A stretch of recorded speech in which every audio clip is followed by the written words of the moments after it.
Hello, my name is Claude Buettner, and I have the honor of being the host for today's 275th CACOR Live presentation. The title is Revolution in the 21st Century. The planet has already reached around 1.5 degrees C of warming, and current trajectories put us on track to exceed 2 degrees C. Crossing that threshold risks triggering powerful climate feedback loops that could push global heating to 3, 4, or even 5 degrees C, and so to human extinction. This outcome is not inevitable, but at this point it is the most likely path unless we radically change course. When the public can no longer deny this reality, revolutions are inevitable. The question is not whether revolutions will happen, but what kind there will be, pro-social and democratic or authoritarian and fascist. We must do everything we can to ensure that it is the former. In this talk, Roger will explore what a pro-social revolution of the 21st century could look like and how we can help bring it into being. Roger Hallam is a well-known rebel and someone with firsthand experience of civil resistance, and was ranked as the 34th most influential person shaping Britain's progressive politics by the New Statesman. He researched the dynamics of mass mobilizations at King's College for 5 years and has been at the forefront of climate campaigning for many years. He is the co-founder of Extinction Rebellion, probably the world's most high-profile climate crisis movement.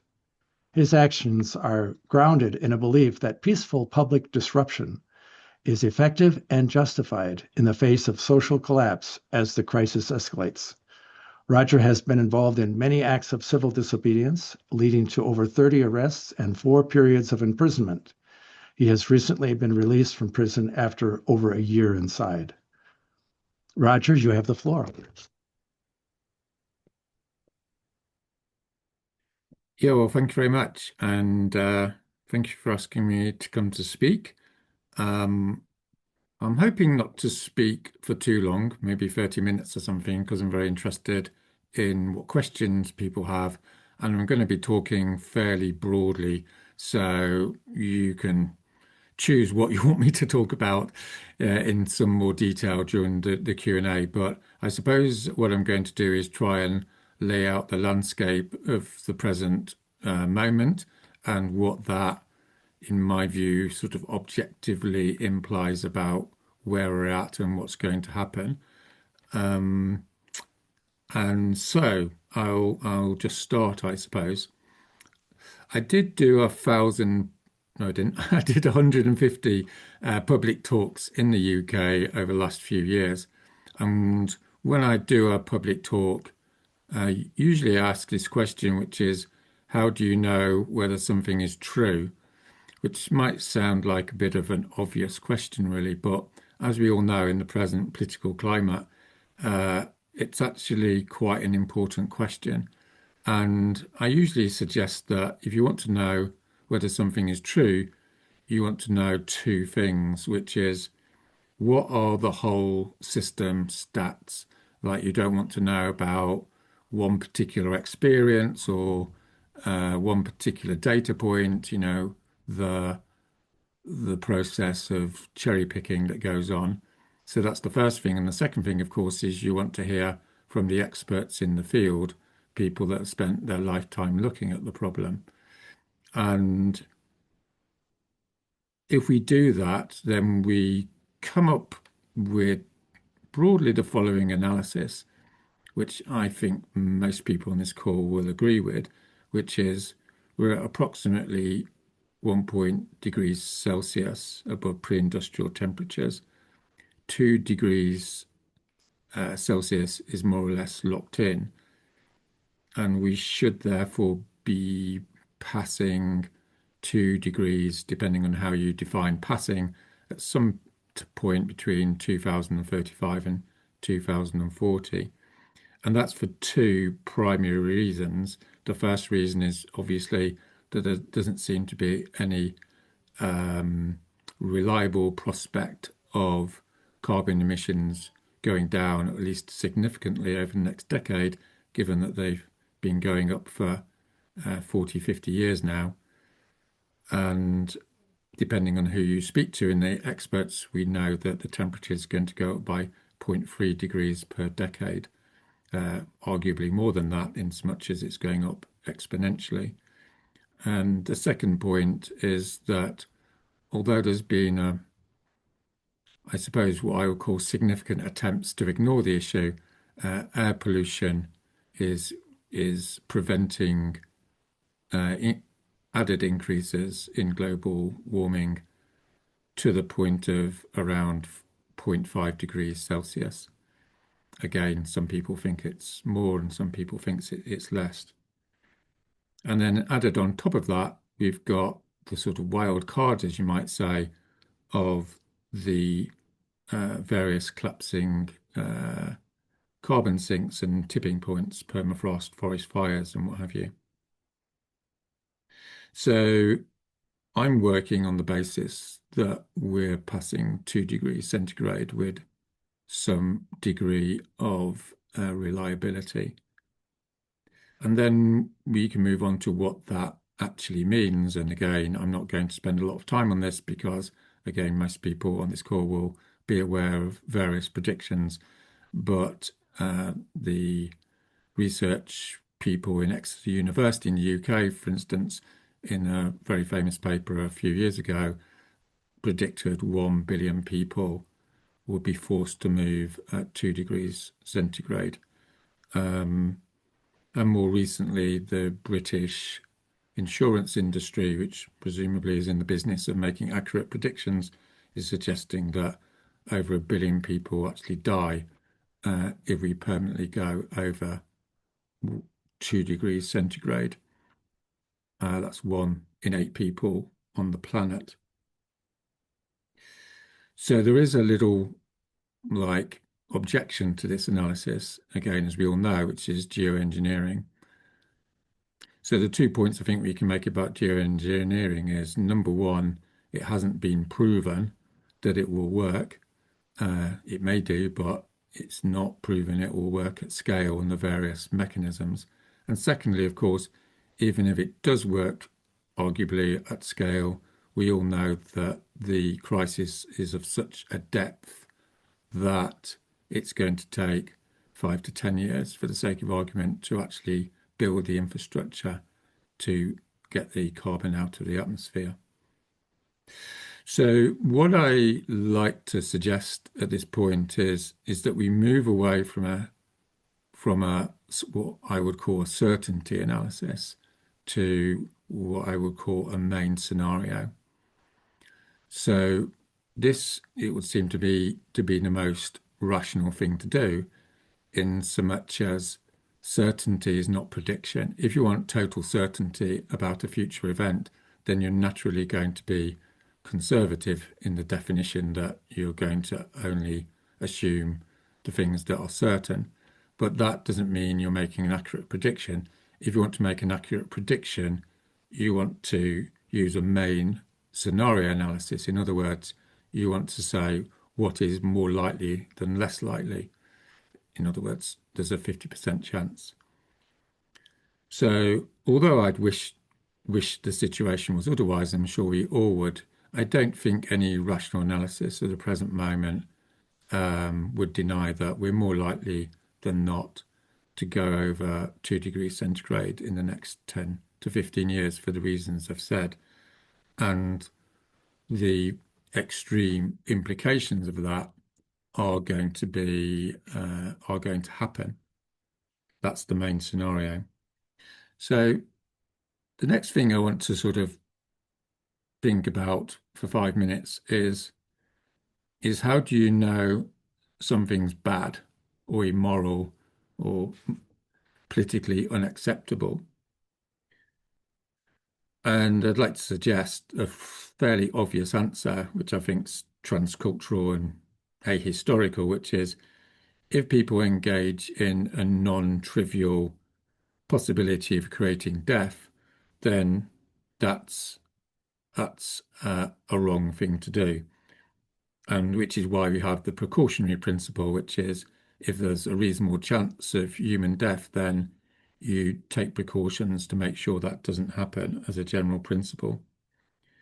And then there's the issue of intention. So we all know that in all cultures, or just about all cultures, if someone wants to destroy the life of someone else or the lives of others, and they intend to do it, but they don't actually carry it out, they're still liable for a crime. The obvious example, of course, is a terrorist that leaves a bomb that fails to go off. No one in their right mind is going to suggest that's not a crime because it didn't go off, because the guys obviously intended to cause harm. And at the other end of the continuum, you have the notion of negligence, don't we, where a company is supposed to be looking after something and and they don't for whatever reason, and they don't intend to kill people, but as a result of that negligence, they are still guilty of a crime. I think there was a this fire in Switzerland, for instance. I think the authorities should have checked the the property every year, but they hadn't done it for 5 years. So obviously they didn't intend people to die, but they certainly were guilty, if that's the case, of negligence, and no doubt will end up in court. So I think, there's an interesting issue around what what is the nature of the criminality of not acting on the climate.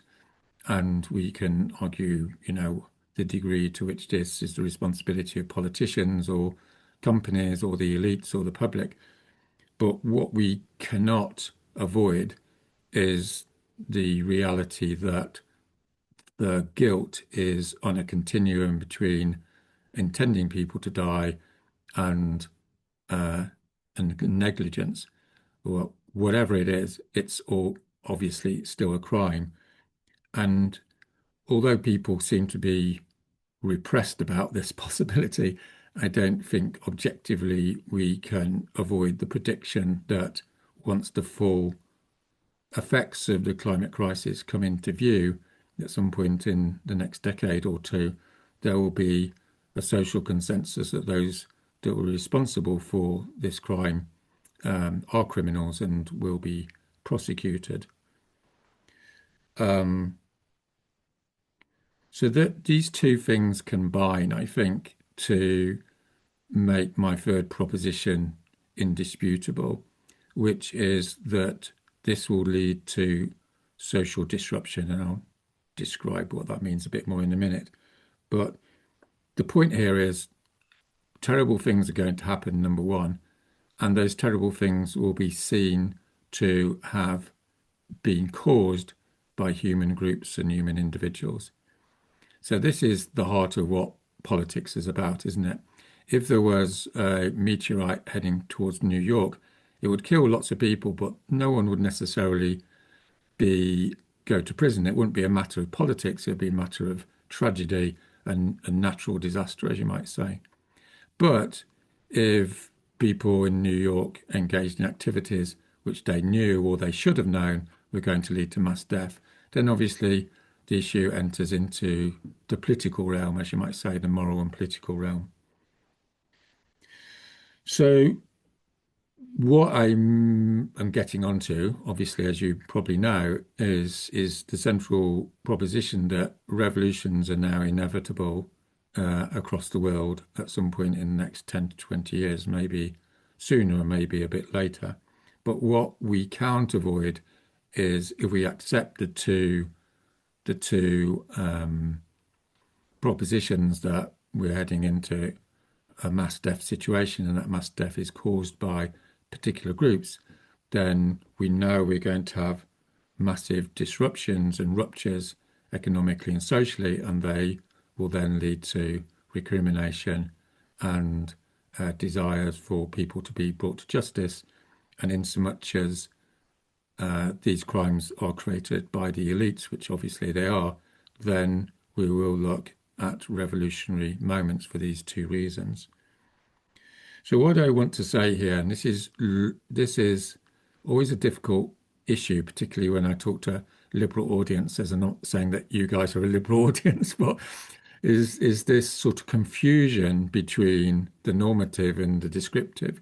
When I say revolutions will happen, it's important to understand they're making a sociological point rather than a normative or moral point.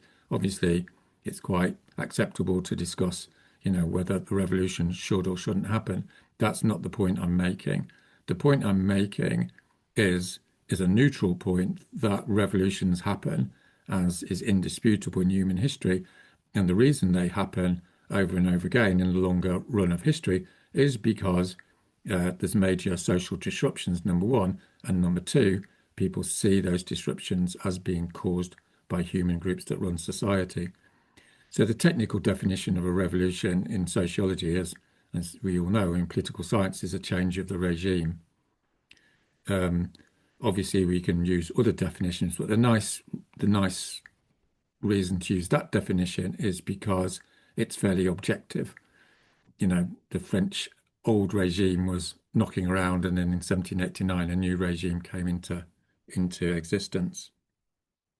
So I think what I'm trying to say here then is that for most of the period we've known about the climate crisis, there's been an underlying paradigmic assumption that reformist solutions are going to actually sort the situation out, which arguably was objectively the case up to, let's say, the Copenhagen Conference of 2009.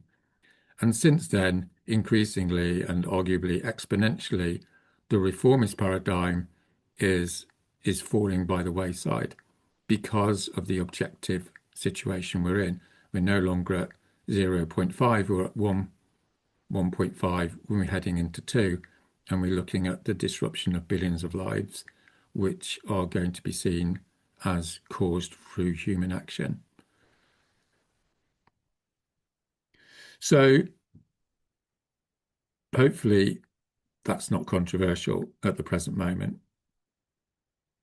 So I want to move on. As I said, I'm not going to talk at great length because I'm more than happy to expand on some of the main points that come from this analysis. And this is about the nature of determinism in social spaces. So there's two extreme positions, as we all know. There's, the position of structuralism, which is things are inevitable, there's nothing you can do about them. And then there's, broadly speaking, the free will argument, which is people always have a choice. And my position is it depends. So what we can say with an enormous amount of determinism is there will be revolutionary episodes because the determinism is rooted primarily in physics. There is no doubt that there will be major physical disruptions, and you don't need to be a genius to work out that if there's major physical disruptions in a society, then they will obviously spill over to social disruptions. So the first point is that we can say deterministically that revolutionary episodes will take place. But what I would argue is there's very little evidence that the outcomes of those revolutions or the nature of those revolutions is deterministic. In other words, there's overwhelming evidence that these revolutions can lead to fascistic outcomes. And by fascistic outcomes, I don't mean just of the right. I'm talking about the left as well. So maybe less controversially, I could say they lead to sort of left authoritarianism or right-wing authoritarianism. But they very often go bad, as we all know, as is the liberal critique of revolution for obvious reasons. And at the same time, there's overwhelming evidence that they can have pro-social outcomes. There was a revolution in England, a few centuries ago, which has got rid of the monarchy or the absolute monarchy, and we all know about the American example, for instance. And there's a whole bunch of non-violent revolutions that happened over the last 100 years that arguably have led to a more progressive outcome in the sense that is defined as a greater level of democratization, for instance. So two examples I want to draw on here is the history of the 20th century. This is a simplistic analysis, but it's sort of illustrative of what point I'm trying to make. which is after World War One, there was the enormous disruption, enormous trauma, or the massive catastrophe, really, for Western civilization. And as we all know, through various machinations, this led to a vast move towards fascistic responses, particularly in Italy and Germany and many other countries. And then the Second World War was again a massive catastrophe, 50 million deaths and tens of millions of refugees. But it didn't lead to a fascistic outcome. It led to broadly a social democratic outcome, particularly in Western countries at least. And and so the point I'm trying to make is not the rights and wrongs of it, but just that human agency does exist in history, and it does exist at moments of social fluidity when it could go either way, as you might say. So I think really our our strategy needs to take account of these 2 points. Number one, revolutions are inevitable, and number two, that there is enormous amount of human agency in understanding where they might lead.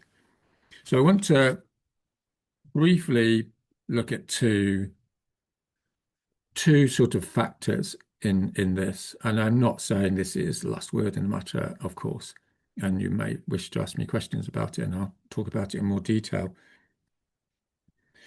But the first question about how revolutions work is a sort of institutional question. And what I mean by that is does the revolution lead to a top-down use of force outcome? In other words, the order is re-established through the enactment and threat of violence. And we all know there's lots of examples of this. And of course, it's very effective. It does create order, but at terrible human cost. And then there's another legitimation process for a new regime, which is what you might call real democracy. So in the 21st century context, I'm going to make a more sort of disputable point here. I would argue that one of the main problems with democracy as it presently is constituted is that it's not actually real democracy. And what I mean by that is, it may come as a surprise to some of you, but maybe not, that from the period of ancient Athens through to the late 18th century, the definition of democracy was rule by the people for the people. In other words, the people actually participated in the act of ruling, and this was done through what's now called sortition, a random process of selecting people from the population, and there's various ways of doing this. And what's interesting is from ancient Athens through to the political thinkers of the late 18th century, the process of having political parties and voting was associated with an aristocratic outcomes and oligarchical regression.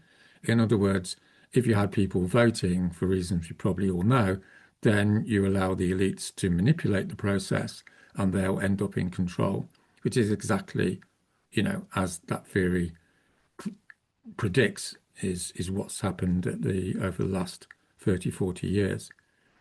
So I think the agenda for a pro-social revolution institutionally is to move to a citizens' assembly-based constitution where people are selected randomly from the population so that they're not corrupted, so that the rich can't dominate the process. And of course, in those citizens' assemblies, there's open processes of deliberation so that rational outcomes emerge from them. And thirdly, there's a rotation system so that the people who are selected by sortition obviously aren't corrupted by staying in place for 20 years or whatever.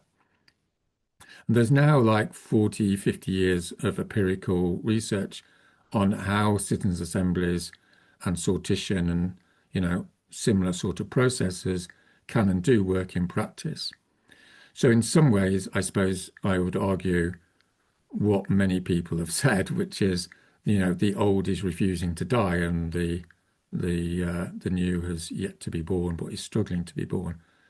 And institutionally, I think this is this is the agenda, the institutional and constitutional agenda for the next 10, 20 years. So that's one main point to make. And the second point is about belief systems. So what's sort of interesting, I think, about belief systems is there's a structural dissonance in our culture because most of our philosophical and existential orientation is based upon the Enlightenment and more specifically the worldview of Newtonian physics and sort of Hobbesian sort of analysis of them and us and things banging into each other and overwhelming things by force and all the rest of it. And as we all know, there's hundreds of books, I read some of them when I was in prison, stating very eloquently that this process of materialism, reductionism, atomization, linear thinking, and all the rest of it is at the core of why we're failing to have a belief system that is going to enable us to respond to the challenges of the 21st century.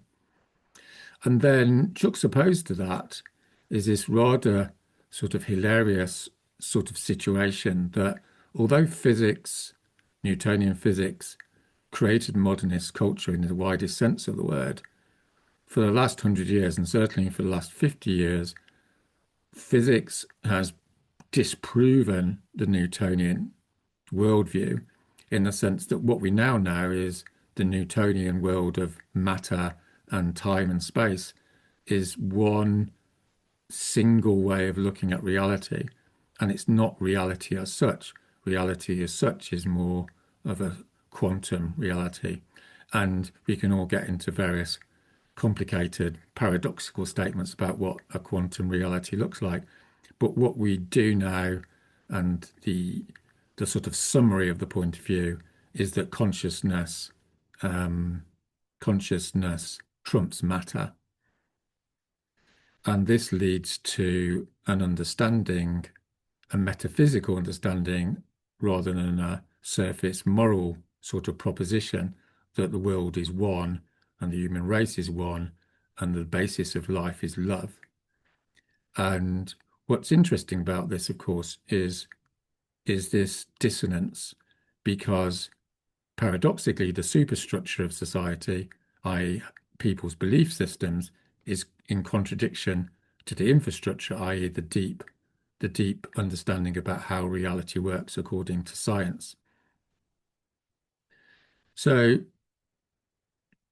I suppose what I'm coming on to say here is that although the books have been written and everyone broadly agrees with this in various progressive circles, we have catastrophically failed to translate this new worldview into a political operationalization. In other words, a strategy that brings this new into the world and saves the world in so much as we haven't left it too late. And I think it's going to be some sort of fusion, obviously, between this new belief system and this institutional agenda. And I suppose I want to suggest that the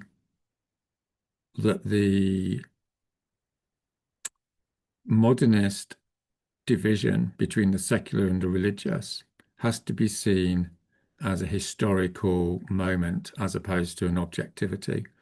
That for 99% of the human history, the secular and the religious weren't meaningful phrases. They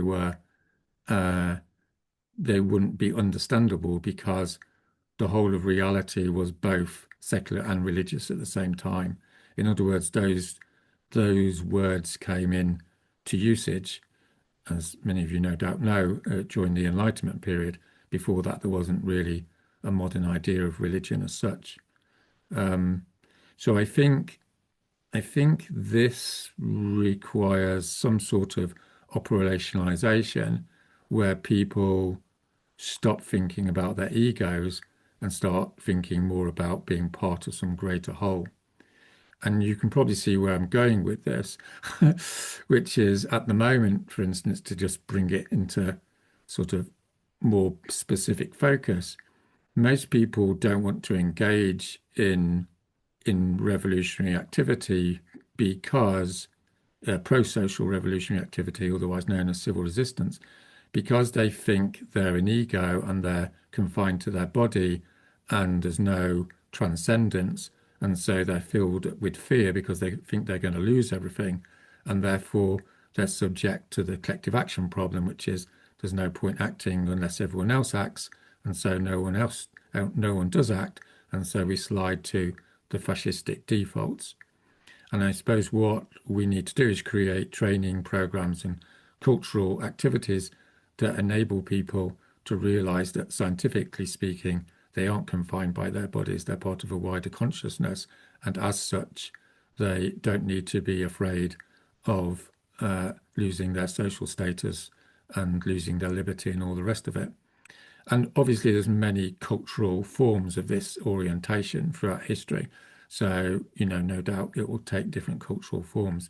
But the imperative here is to operationalize this new correct, objective, scientific, in inverted commas, reality, so that people aren't afraid of doing what is necessary morally because their metaphysical understanding of themselves and of the universe is different.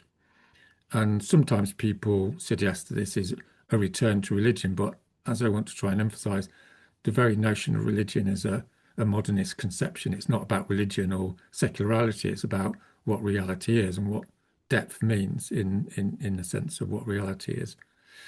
So I'm not going to talk that much more because I can expand on the various strategies are being developed now around, particularly around the Western world, in terms of bringing the institutional system together and the belief system together. But I am reasonably optimistic, dare I say it, because the last thing I'll say is I'm a great believer in what is technically called nonlinear dynamics, and people talk about this usually in terms of physical processes, but it's also something that's gaining a lot of traction in understanding social systems, that social systems are sort of hopelessly bogged down and then various trigger events happen and you get a sort of explosion of change. And if you ask me to bet on what the next 20 years are going to look like, then I would predict that they're going to be catastrophically hopeless and then miraculously transformative. So both at the same time in some sort of strange sequence.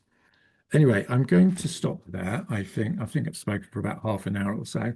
Um, yeah, so I hope that makes some sense, and I'm very welcome for you to ask me some challenging questions on what I've said. Thank you very much. And thank you so much, Roger. As host, I have the prerogative of asking the first question, and it's going to be a little bit different than I think most of the other questions. I'm very interested in, it's a personal question. During your 5 years of study of, it sounds like sociology of political manifestations, political movements, did that include some specific training on leadership? And the context of my question is that I am aghast at how little leadership I see from Congress, which presumably is the purse strings of our government. And they've just rolled over. Maybe there's a directive, Presidential Directive 51, that Wikipedia describes, that they are required to give in to an all-powerful president at times of emergency. This is actually evidence that I see that our government knows everything that people here in this Zoom know about the climate disaster that's coming, but they can't say anything about it. And to me, that is a total failure of individual leadership. And Mm. so this is a very lengthy way of saying, how did you come to intuitively, you're a great leader in terms of speaking the truth and logically bringing us to the next step. And in some cases, touching on the spiritual, which is a very unexpected. I don't expect that in someone who's leading in the way that you are, and yet there it is. So, Mm. can you? Yes, well, during my inverted commas research at King's College, um, I only spent about 5% of my time in the college, and I spent most of my time on the front line, as it were, observing and designing campaigns, which often got people, including myself, into varying degrees of trouble. So my joke was that my PhD was how to cause trouble, so, which doesn't sound very academic at all, does it?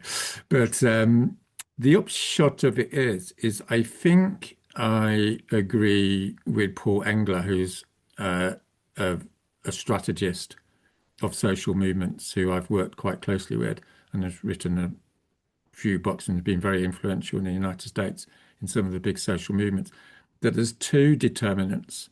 There's two determinants of takeoff in terms of social movements and which lead to social disruption and radical social change.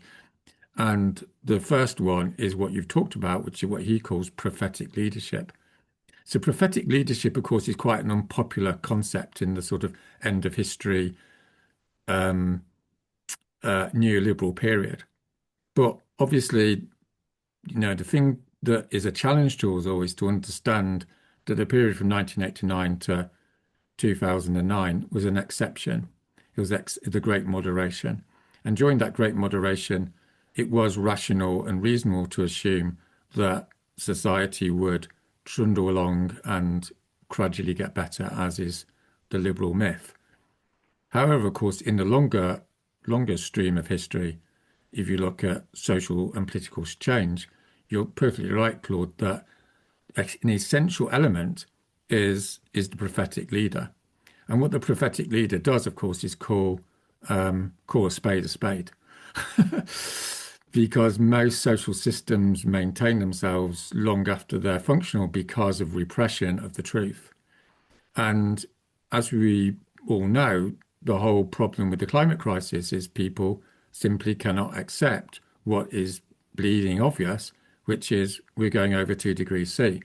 And we will trigger the trigger points and we will throw a dice on the collapse of civilization in the next 20 years.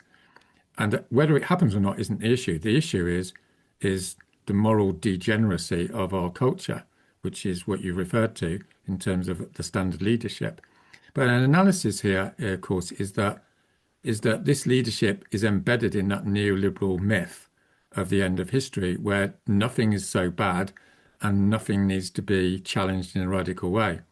But objectively, we're out of that period now, and we're in this new revolutionary period. And this new revolutionary period has to proactively create prophetic leadership. And part of this, of course, is this propagation of this new way of looking at metaphysics, that our lives are not actually that important and our egos are not that important. And and we can go into the public space and declare the truth because that's good in itself, not because we're particularly moral, but because we have a new metaphysical understanding of what it is to exist.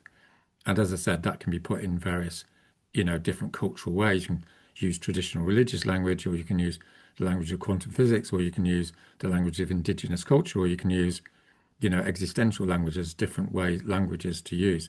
But what is important, I suppose, is that prophetic leadership doesn't is not simply a matter of human courage or a fluke. It can be systematically created by people engaging in periods of introspection about what they're actually doing with their lives, and that can be systematized, as often is, through traditionally with religious and moral education, for instance. Okay, thank you so much. And Bill Reese, you come after John McClintock, and John, you have the second question. Go ahead, John, and Um, Bill, you can turn on your video and a microphone. Good evening, Roger. Thank you very much indeed for the talk. And like many people around the world, I have enormous respect for your courage and your example. Now, I do have one question, and that is that some people they point the finger of blame for this climate crisis at the oil companies. But is that really correct? Because the oil companies are digging up fossil fuels because we, the consumers, are willing to buy these fossil fuels. So, isn't it a bit more complicated than just blaming the oil companies? Shouldn't consumers, in some regard, have some sort of bear some of the responsibility for this crisis?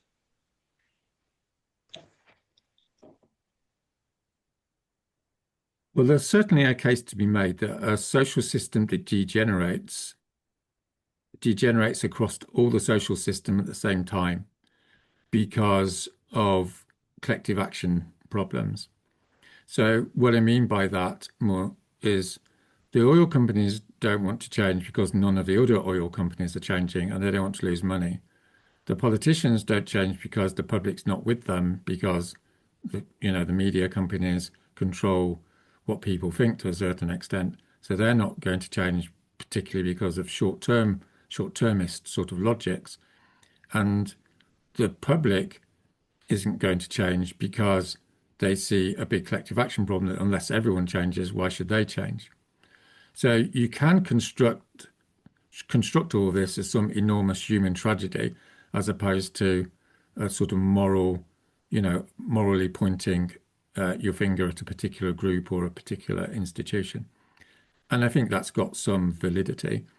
And at the same time, of course, going back to what Claude was saying, there is such a thing in this world as leadership and responsibility. And the oil companies know precisely what they're doing. And in a court of law, as we all know, if you say, well, I was constrained by my social environment to kill Mr. Jones, the court is not going to accept that. There is such a thing as agency.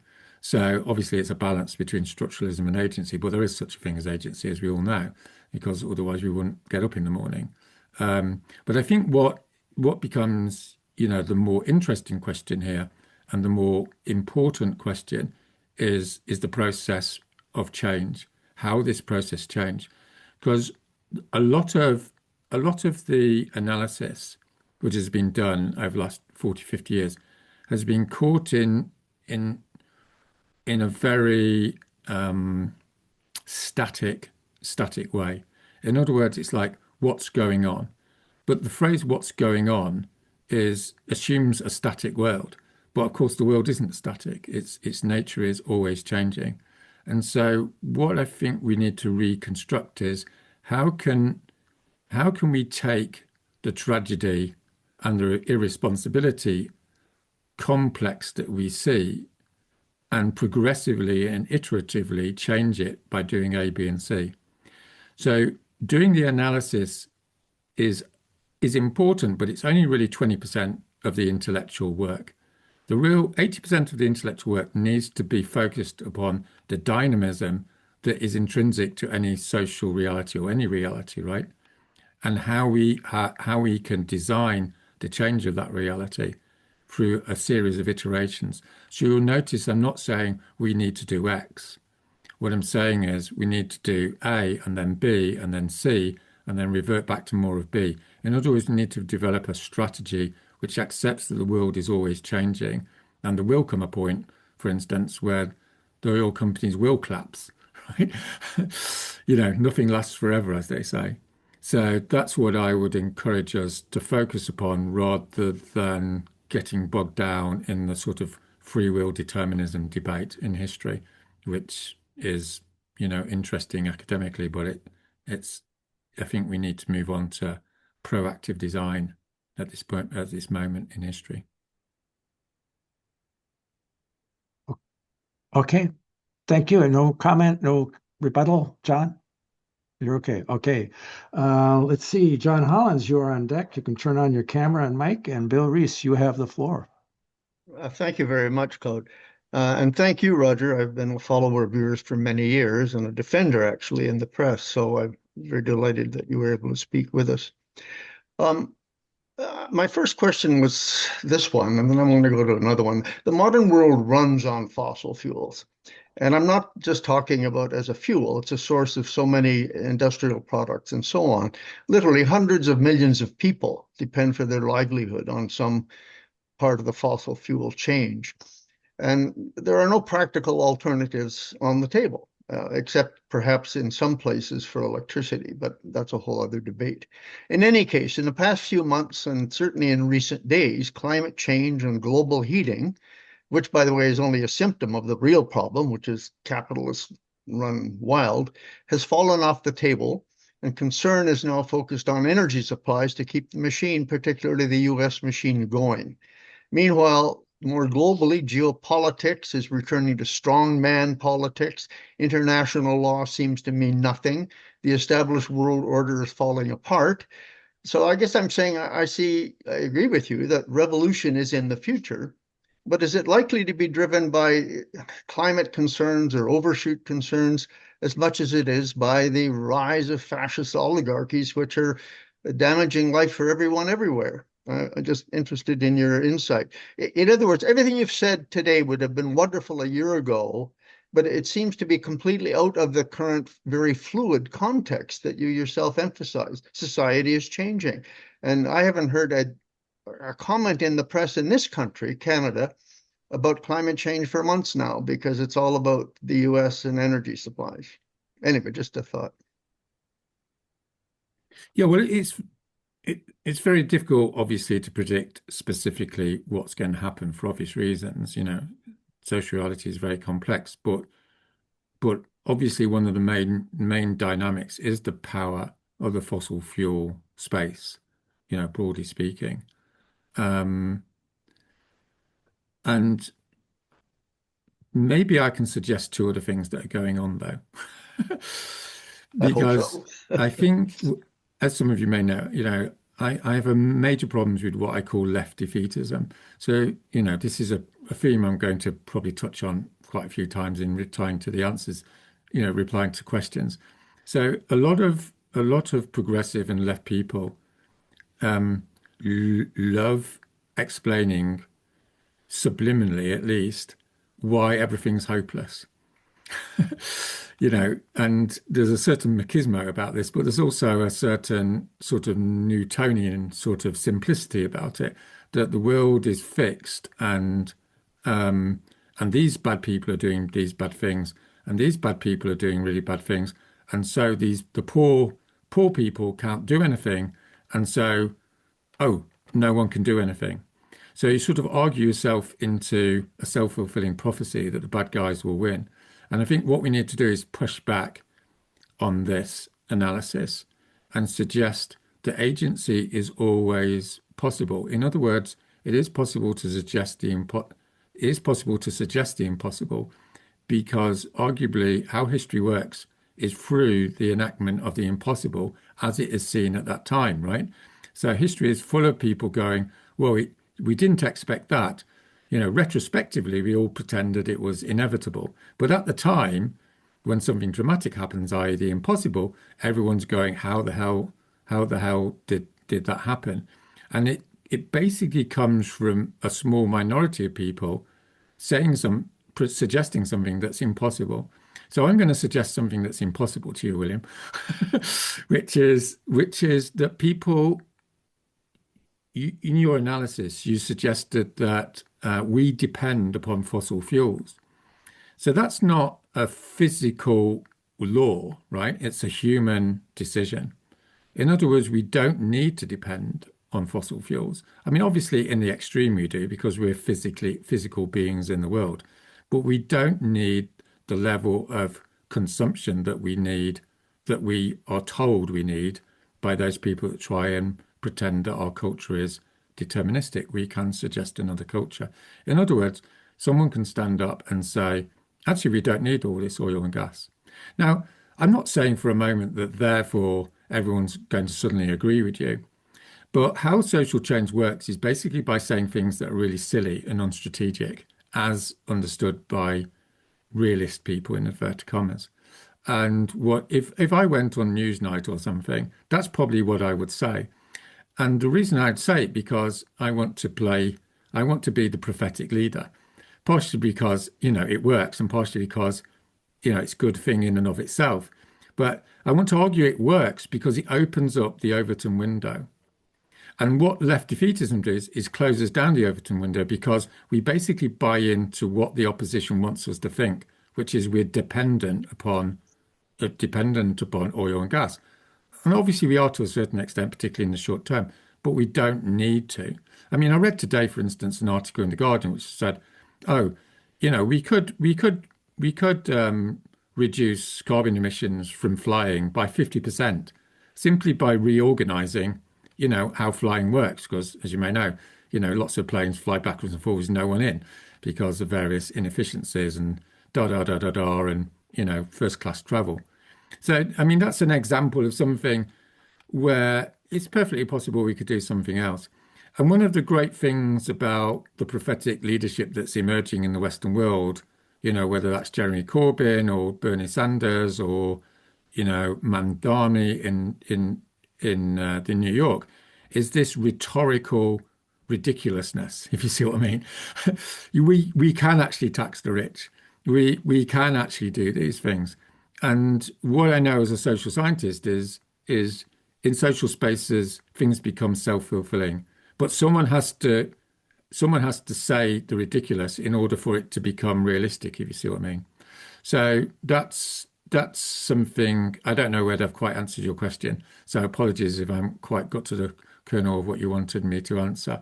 But I think I'm quite, I often find that the questions assume a whole load of assumptions that I don't agree with, if you see what I'm trying to say.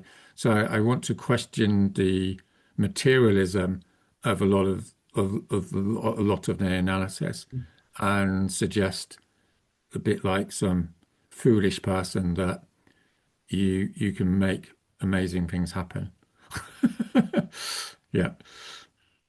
Okay, look, I don't disagree with what you've said, except I've been involved in this game for some 50 years in this country.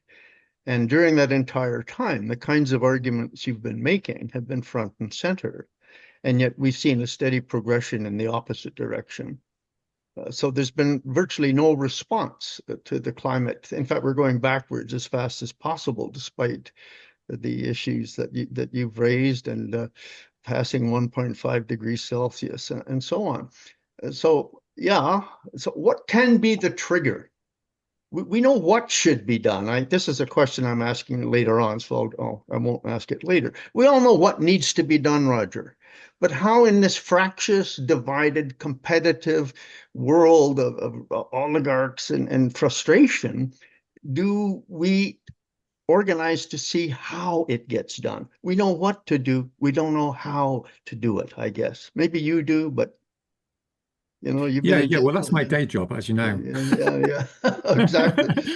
So, but the first thing I just want to just make a little point on is, because something has failed in the past and because it's failing at the moment, doesn't mean it's going to fail in the future because of complex system dynamics. So often people fail and fail and fail, and then they miraculously succeed. And there's good analytical reasons why that's the case in a complex system. So we shouldn't say just because it's failed, it will always fail. That's the first thing. The second thing to provocatively suggest is the reason things are getting worse is because they're about to change dramatically for the better. And the logic here is I usually use the analysis of a dysfunctional family. So I'm sure many of us on this call have had arguments with our children about doing the washing up, and doing their work, their cleaning work. And this is annoying, isn't it, when your son won't do the washing up? So you say to your son, look, you've got to do your washing up because of A, B, and C, and it's just not on. And you give them moral arguments, and they look a bit, sheepish at you. And, if you're a reasonably effective parent, they'll actually do what you want them to say. In other words, you raise the issue, you have conflict, but the conflict is manageable and you get an output. But if you juxtapose that to a rather gruesome sort of situation where the father of a family is abusing one of the children, you will find that because that's such a terrible issue, no one's talking about it because the cost of talking about it is too dramatic. So on a social level, the same thing happens that if you've got a routine, problem, a polluted river in 1975, you know what you're going to do, right? You're going to set up a little campaign group, you're going to talk to the politicians, you're going to get lots of people to maybe demonstrate outside the town hall. And, 6 times out of 10, you're going to get a result because at the end of the day, it's not a big deal. The system can cope with cleaning up the river a little bit, right? But when you're dealing with the catastrophic suicidal implications of modern capitalism in 2025, the reason why no one wants to talk about the climate is because as soon as they talk about the climate, then they're forced to consider revolutionary change, i.e., you're getting rid of the father in the family and putting him in prison. You see what I mean? Well, you're not going to do that, right? Because it's too scary. Because someone's going to put you in prison for 5 years, like what happened to me. So you can see why it's getting worse. And this is the appeal of the far right and the sort of Trump proposition is let's do burn, baby, burn, because it's easier to live well now and forget about the future rather than think about the future and have to take responsibility for the changes, the massive changes that are now objectively required due to the physics of the situation. So what I'm trying to say, I suppose, is that that's not the end. That's not the last phase. It's not like we have Trump and then we all go up in a puff of smoke at some point in 2035 and go extinct. That's not how history works. What happens is that the contradictions of the system, as Marx used to call it, become to a certain extent that there is a revolutionary period. And in that revolutionary period, then you can have massive pro-social result, not necessarily, as I've said.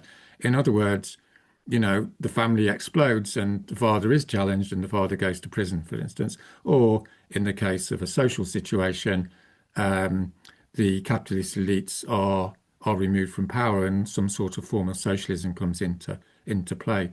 So that's that's my preamble, which hopefully opens up the space to analytically think about what it means to carry on doing what's failed and analytically creates the space where there will be this massive fluidity because, as we know, the whole Trump proposition is internally contradictory. He wants a great America, but he's destroying America, right? So within his own terms, he's not doing what he's saying he's trying to do, and we're seeing all these tensions emerge as that becomes self-evident to the American public.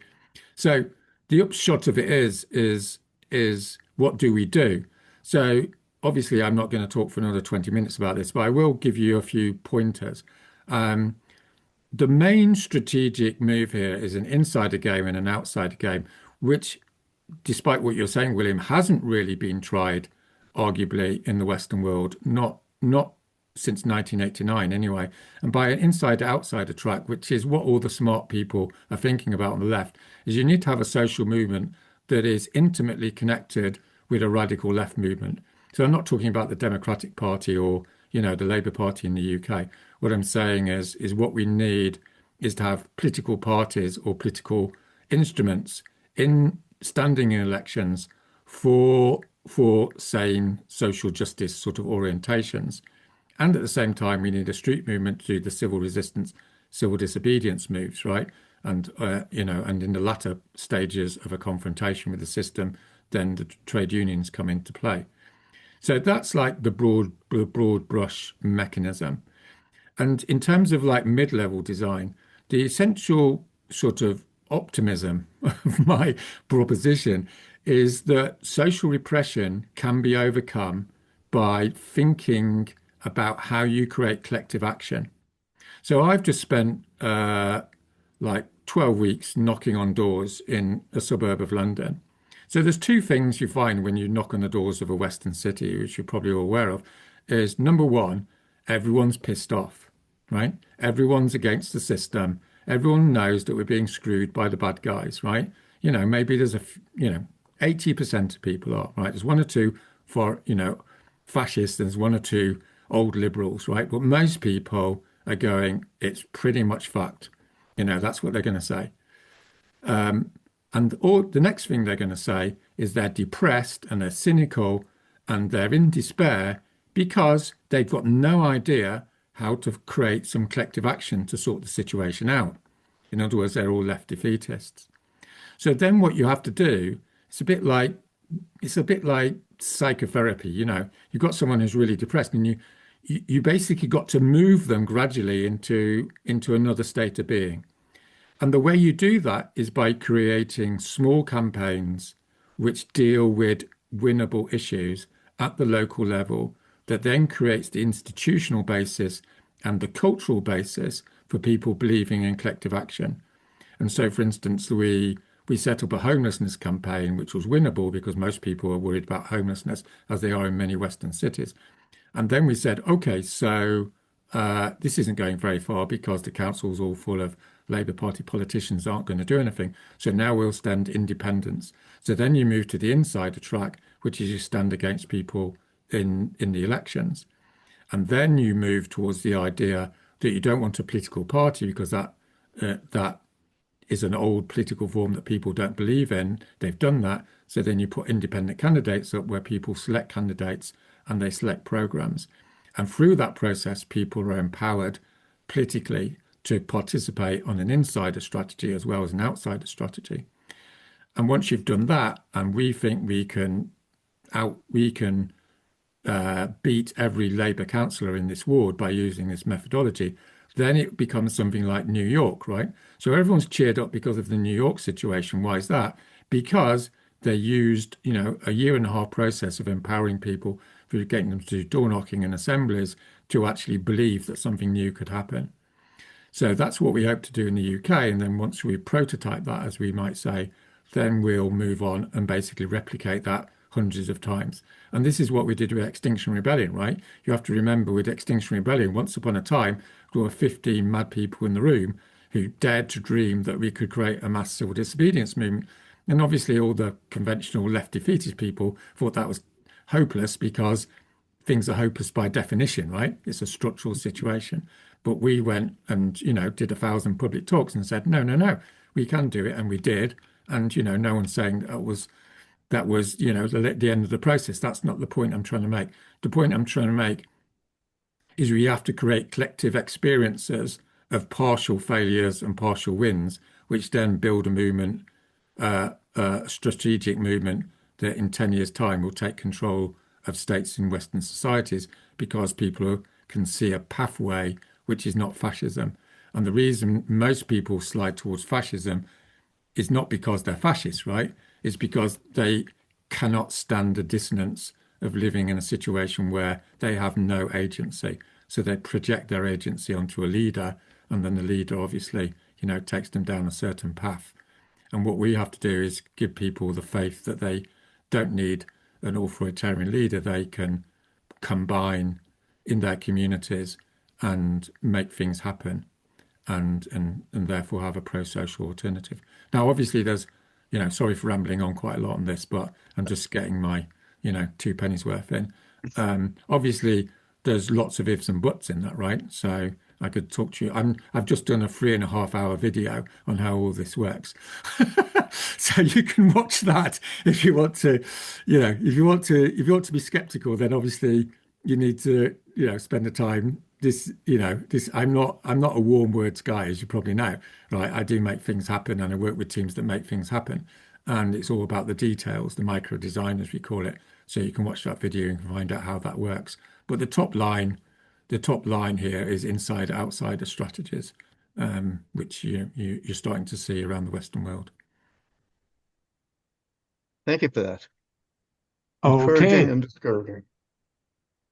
Thank you so much, both of you. Let's see, Art Hunter, you are on deck. Please turn on your video and mic. And Richard Vanderjek, you have the floor as soon as I mentioned that we have about 25 minutes to go. And we have several questions, including two people who do not want to use the chat function. Normally, if we ran out of time, we would just ignore you. But I think I can get you in too in the next 25 minutes. So go ahead, Richard. Yes, thank you. I think now is the opportune time, actually, given the events that happened in Venezuela. It's very clear the real motive for going into Venezuela for the U.S. was going after the oil. And our nation building project in Canada is now building, as it stands, is to build more oil pipelines going from Alberta to BC and so forth.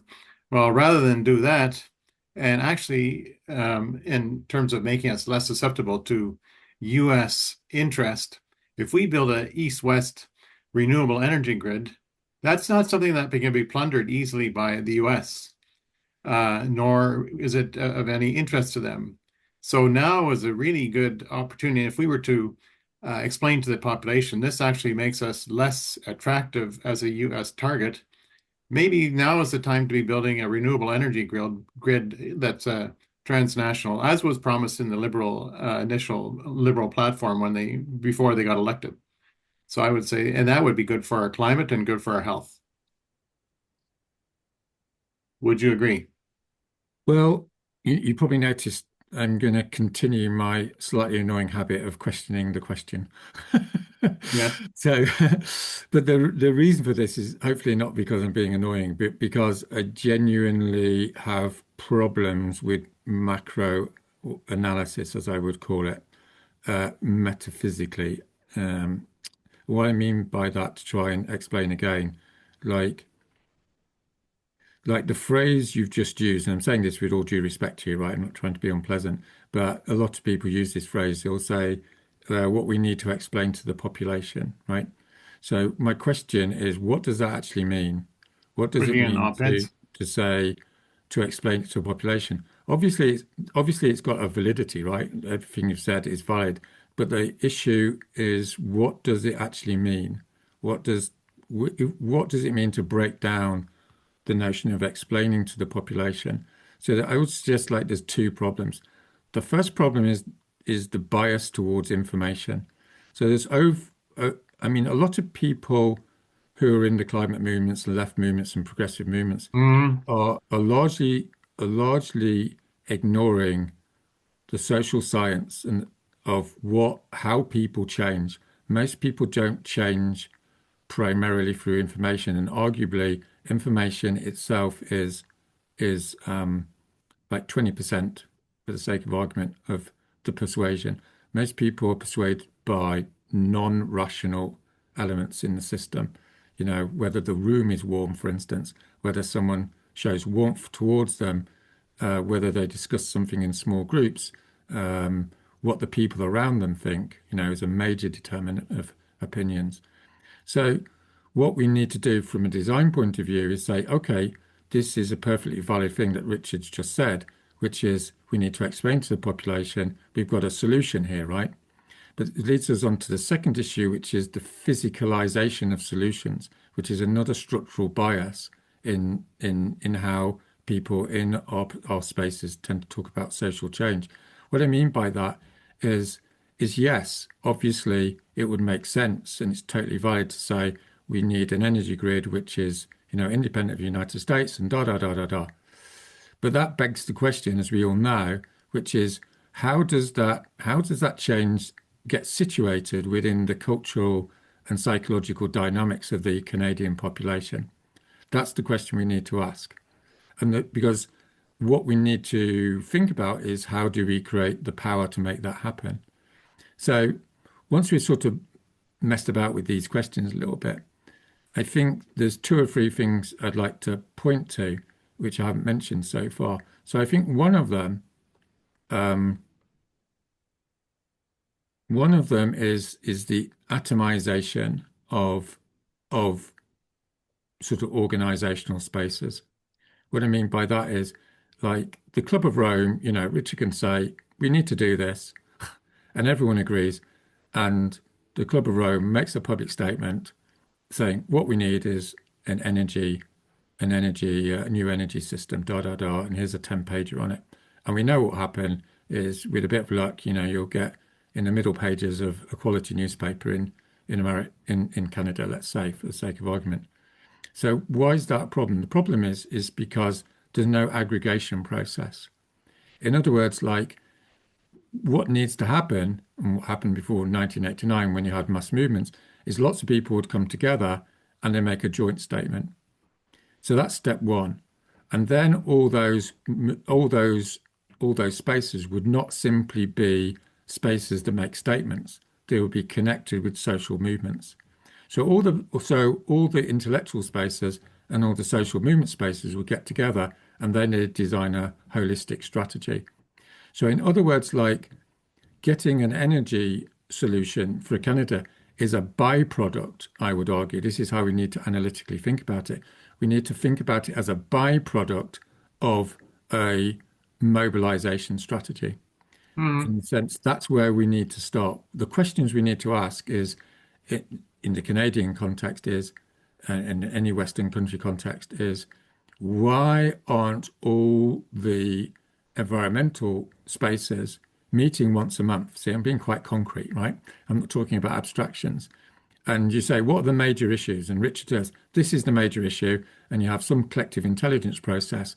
And, Richard's right. This is objectively a really big point.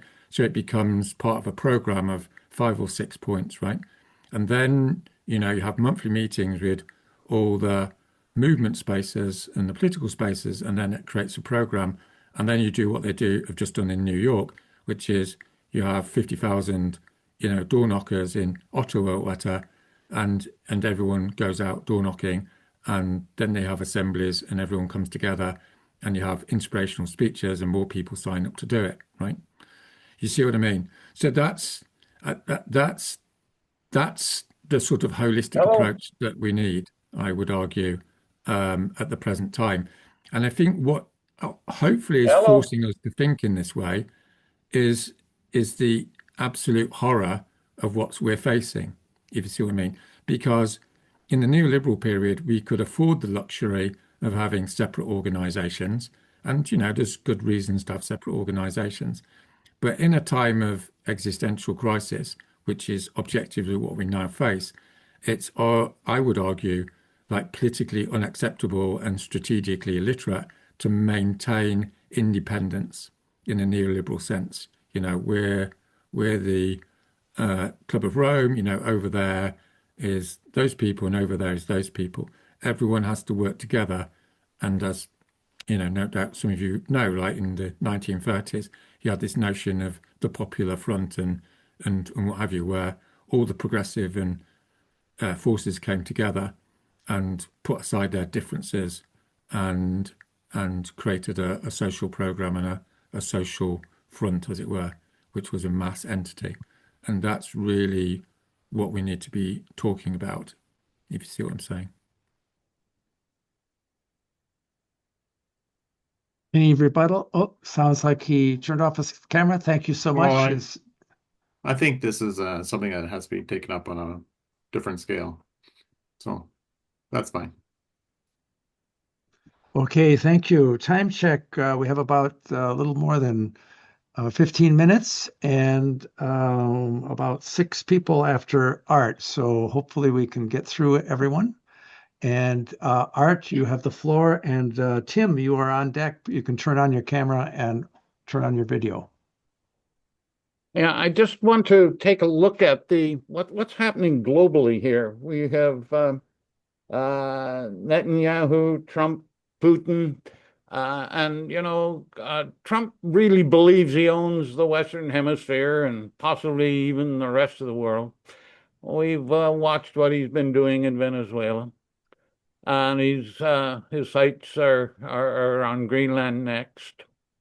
We take a look at Russia in the Ukraine. That they've been very expansive there for years, and of course Europe seems quite reluctant to do anything about this. And China certainly has no fear of taking over Taiwan, as the UN will do nothing. We know what's been going on in the Middle East, and of course, none of this has climate change anywhere on the table. It's gone. And it is authoritarianism, which is, in fact, taking over in many parts of the world. Very dangerous times. Do you have any comments on what, if anything, the rest of the world can do to to control this spread of authoritarianism? Um,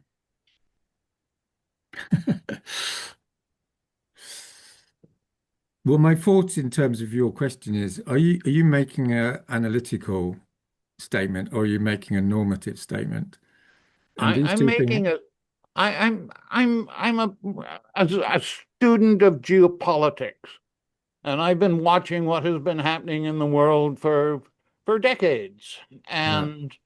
and this is unprecedented. What is happening now globally with uh, the uh, the leaderships, and I'm saying Netanyahu, Putin, Trump, the uh, they wield an awful lot of armed forces and the ability to strike anywhere they wish. It doesn't seem like the UN or NATO can do anything, at least from my perspective. I'm just interested in hearing your comments as to what do you see the outcome of all this is going to be? Yeah, so what I'm trying to get at, sorry, I'm going to sort of respond to you at cross purposes in a way. What I'm trying to get at is, do you think this is a bad situation? And I presume you do. Oh, So yes, for I me, do. like I the do. question is, if you think it's a bad situation, that's probably because you've got some moral sense of what's right and wrong in the world.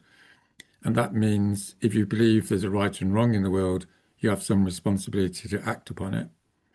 And if you have some responsibility to act upon it, then you have responsibility to design a response.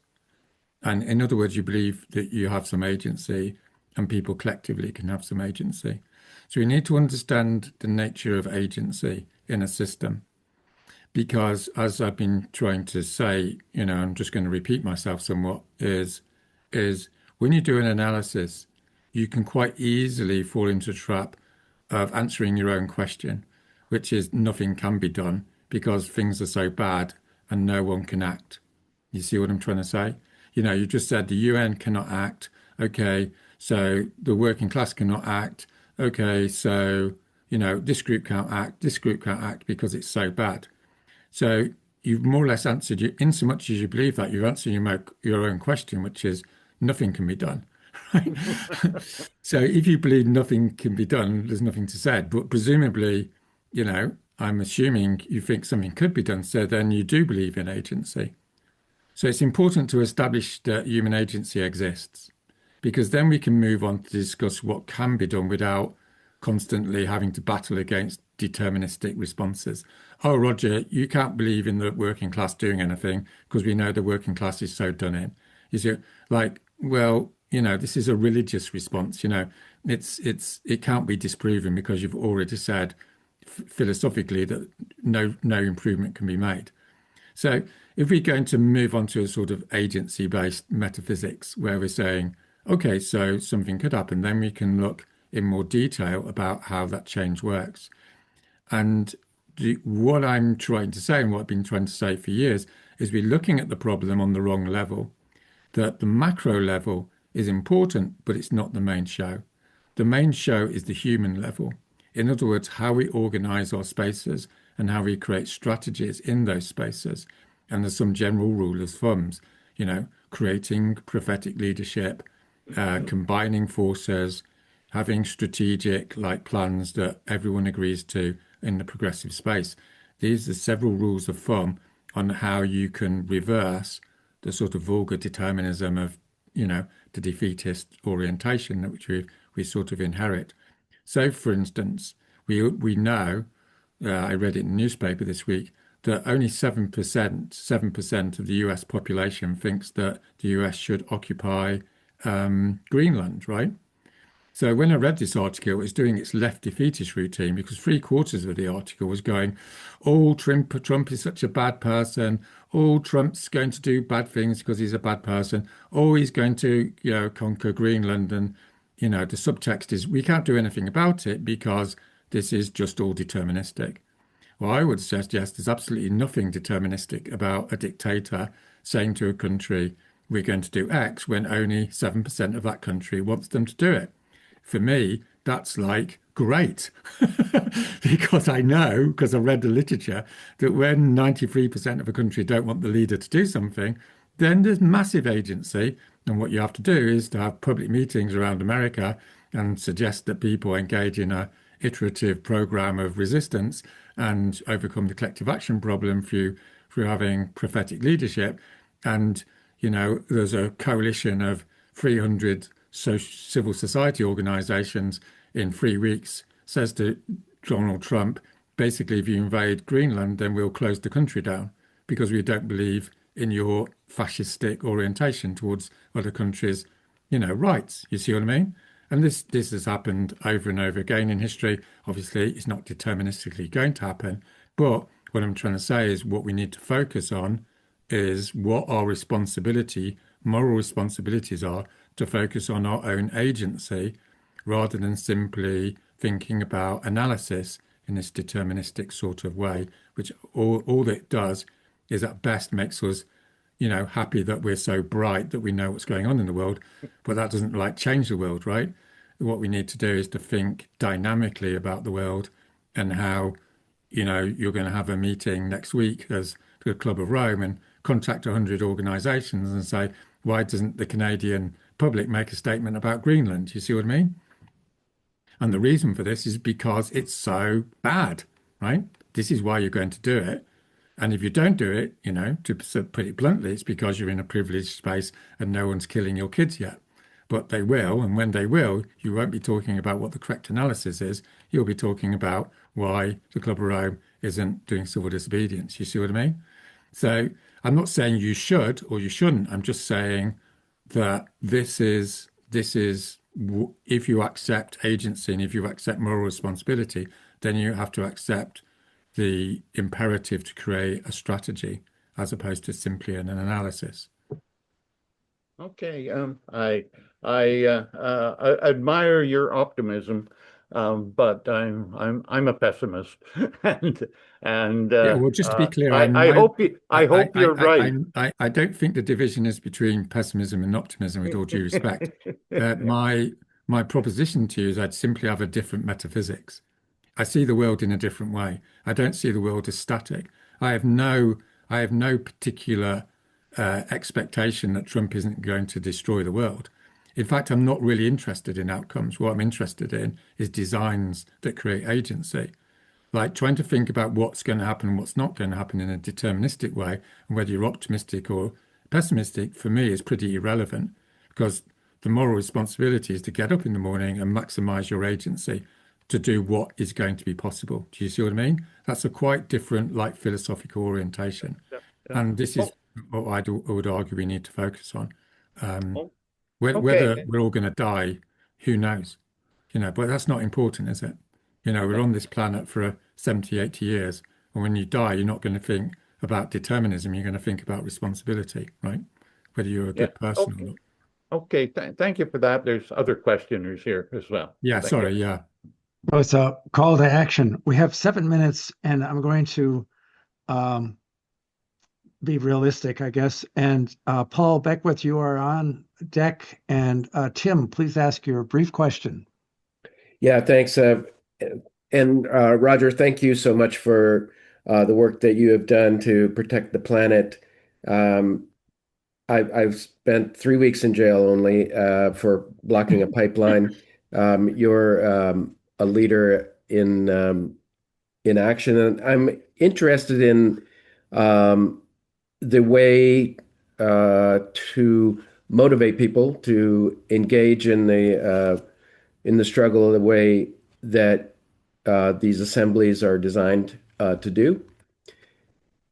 With regards to the graphicness of the description of societal collapse, is it a motivator like the description that doctors like myself gave of what would happen with a nuclear bomb on your city? And the graphic description of that was important to make people say, well, gosh, the Reagan administration is absolutely nuts. We have to get rid of these weapons. And there was a change in, unfortunately, not elimination yet of nuclear weapons, but there was a reduction in weapons. Is a graphic description of societal collapse a useful motivator? Yeah, so the important background on this question is do social systems have linear processes? And the answer to that is no. Like social systems are complex, which basically means an effect has multiple effects. Like an act in a social space has multiple effects. So this is important because then it leads us to understand that when you do something, it has positive consequences and negative consequences. And and therefore, in answer to your question, when you get up in front of an audience and you say terrible things are going to happen to you and your family, two things happen. Some of the audience goes, "Oh my God, this is terrible. I need to act." And another part of the audience goes, "You know what? I'm not interested in this. I'm going to go home." So the answer to your question is both. It's always both because everything's always both, right? So then the question is you need to do a proportionate analysis, right? That's the question. Do more people move towards resistance by being told the truth than move towards reaction? And the question to that, of course, is it depends. So you see how, my day job is not about asking big, broad questions. My day job is basically working out in particular context the probability analysis of different potentialities in the system. So the reason why assemblies, coming onto assemblies, are important is because the context in which people discuss something is massively influential in what they do afterwards.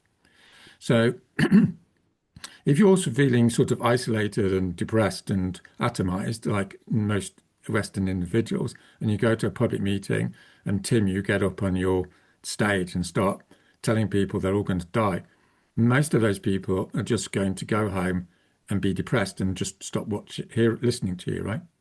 But Yes. if you split them into groups and say, how do you feel about what Tim's just said? Then, as a general principle, they will move to a social solidarity pathway rather than an isolation pathway. And we all know this in our personal lives, right? Because it was replicated in our personal psychologies. That if you're feeling sad and lonely and something bad happens, you just become more sad and lonely, right? But if something bad happens to you and you can talk to your husband or wife, or you've got a church you go to, then you can basically become more resilient. So what we have to do is think about telling the truth in the context of methods of creating resilience and solidarity.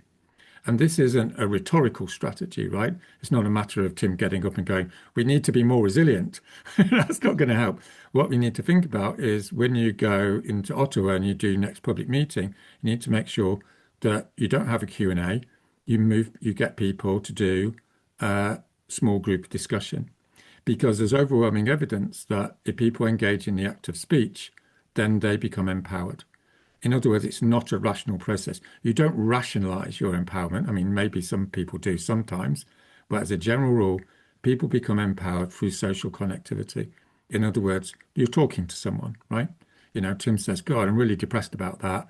And Joe goes, "Well, you know what, so am I, but, we can't just be depressed, can we?" And Tim goes, "Well, oh, if you're depressed, that's cheered me up a bit." Yeah, we all have these conversations, right? So what we have to do is move away from the information paradigm, which is one of the main reasons we're failing, is because scientists and climate people will get up and they'll tell the truth in inverted commas, and I do it, and it's important to tell the truth. And, just for the record, as you probably know, Tim, I'm very well known for basically saying how fucked we are and really bad things are going to happen. And I get into a lot of trouble for it. So I'm not saying for a moment we shouldn't be telling the truth. We should absolutely be telling the truth. And I could, go into a bunch of research things that say telling the truth on balance is a better strategy, particularly in the medium term, right? Because if you don't tell the truth, people find out and then they don't believe you, right? So it's just old-fashioned morality.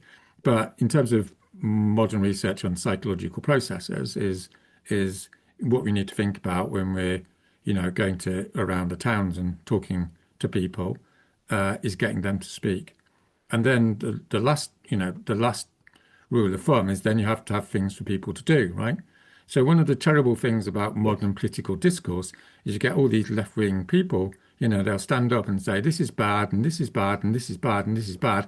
End of the video, which is a disaster, to be blunt, because all it does is turns people into negative defeatists, which what I've talked about, and that you'll get zero public action.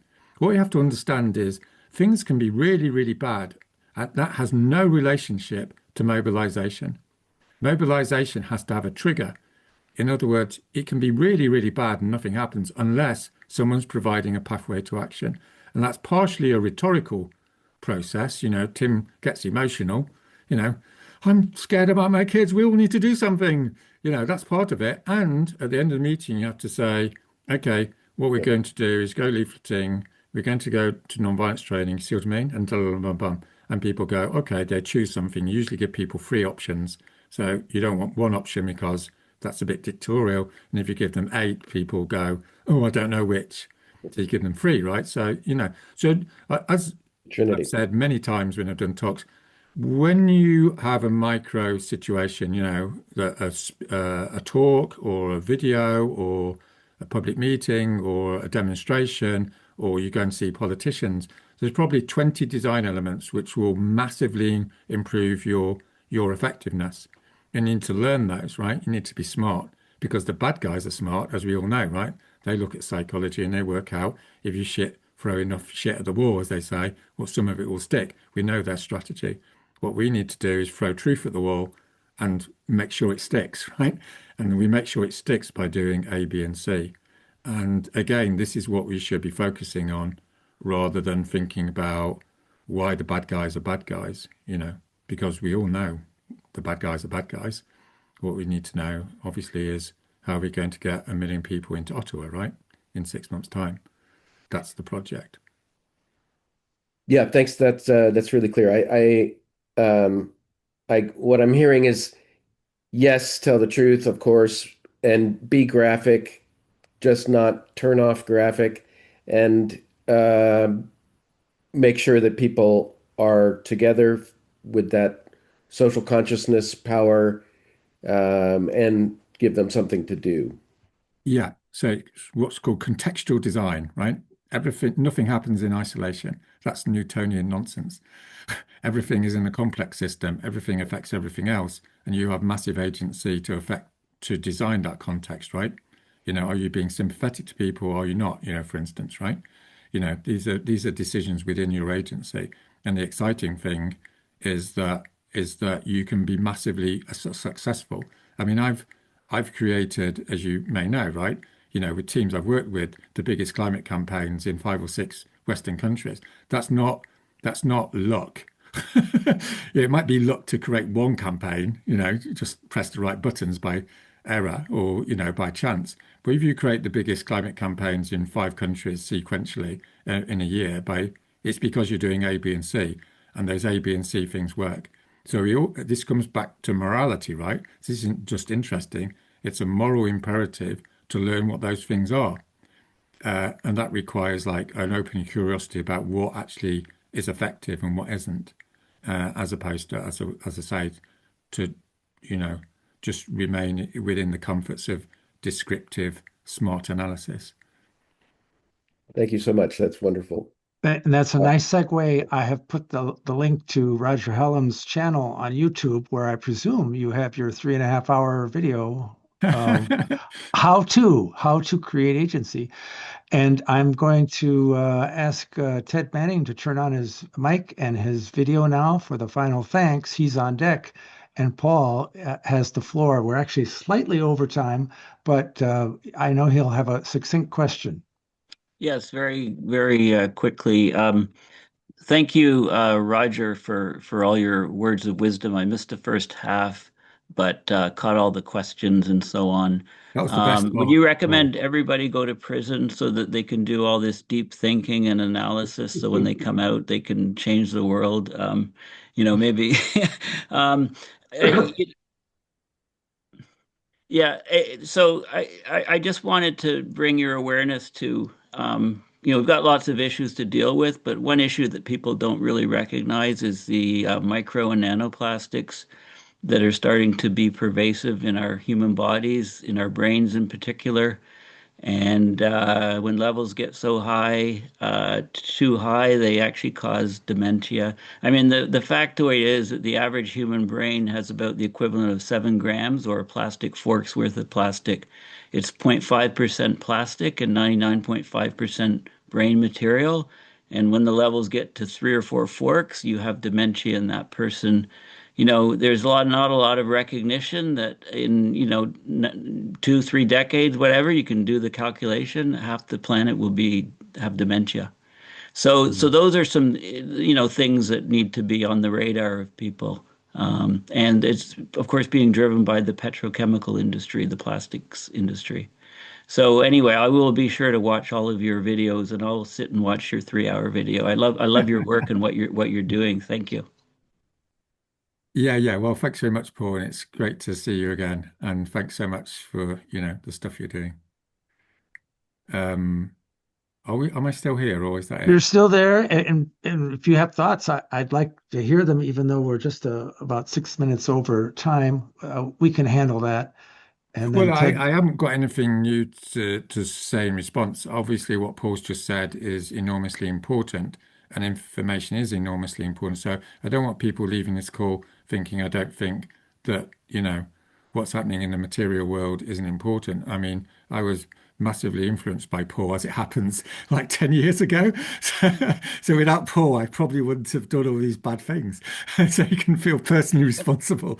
But so I'm not saying for a minute that the information isn't important, but what I'm trying to appeal to you all is to think about the contextual situation in which Paul gives this information.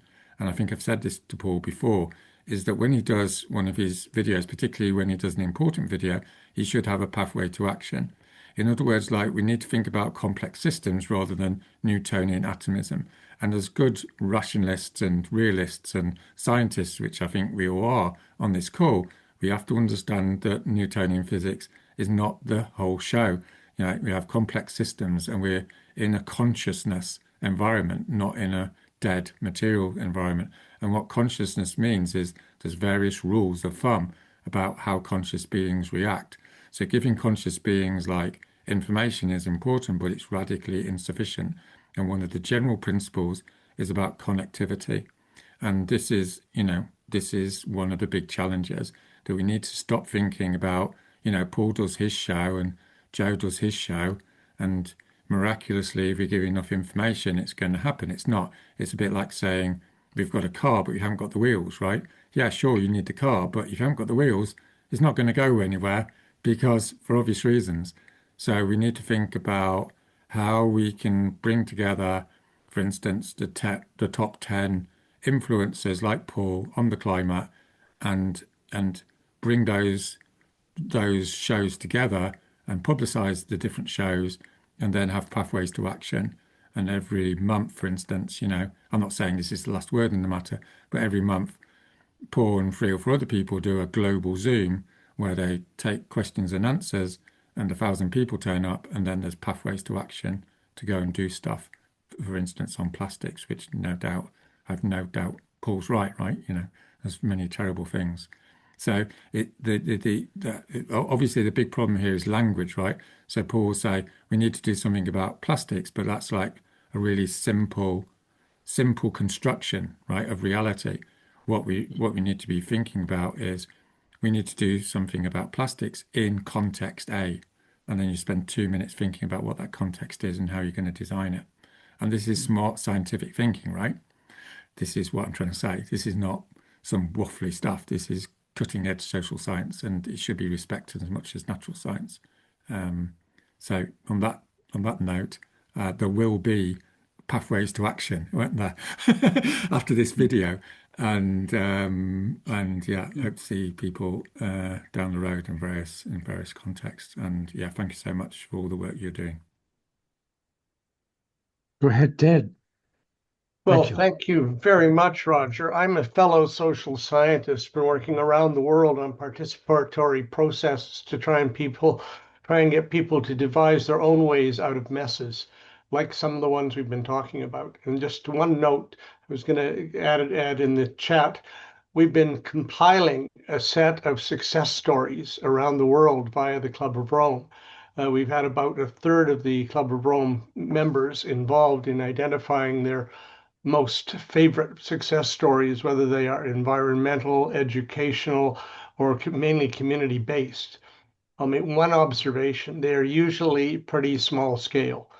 The ones that are identifiable, get people together to talk about and try and look holistically at, tend to be at the size of a community, a small tourist destination, a national park, things like that. So my question for you before I thank you completely is, do you think that can help? Can we inspire people by things that actually do appear to be holistic successes? Yeah, well, you're totally right, Ted. If there is one single massive problem, it is scalability, right? Yep. Because you're right, there's a wonderful array of small experiments, and I don't necessarily mean really small.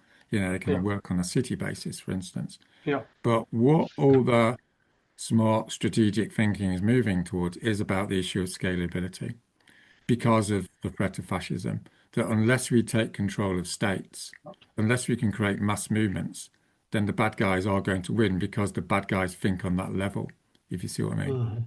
So I think, it's a big question, but I'll point to two mechanisms where I think things can scale. So the first one is this leadership issue. We've had this sort of anti-leadership culture for a long time on the left and in progressive circles, and we desperately need more Martin Luther Kings. We need people who will go to prison, who will stand up for righteousness and take the consequences, and because they massively inspire national level action, right? Not always, of course, it's a complex system. And so we need a change in the culture, and people need to be encouraged to step forward, particularly women, of course, to take leadership positions, because humans don't operate without leadership. They don't, they become depressed and all the rest of it. So that's the first thing. The second thing is like smart ecological thinking. So instead of thinking we all need to submit to some Leninist top-down, unity-obsessed space, which we all know ends in tears, what we need to think about is ecological cooperation. And what I mean by that concretely is lots of different groups meet together periodically to share what works well, number one, and to coordinate. So, as I said, what I'd like Paul to do is to meet together with the top 10 influencers on the climate once a month and go, okay, how can we coordinate? Because information is just one paradigm. It's just like one dimension, right? How do we put the wheels on the car? And then you come up with actualized events in time and space. You say, okay, we're going to have a big festival in Ottawa, and then out of that will come other things. But it's not like controlled by one, old Communist Party type situation. You see what I mean? It's basically a group of organizations or a group of individuals or both come together to create mass collectivities, something that involves 100,000 people. I mean, on Zooms now, you can have 10,000 people on a Zoom. You can have real-time translation. There's no reason why we can't create massive events to bring people together with the most inspirational speakers around the world and create events where, 1,000 organizations promote that Zoom.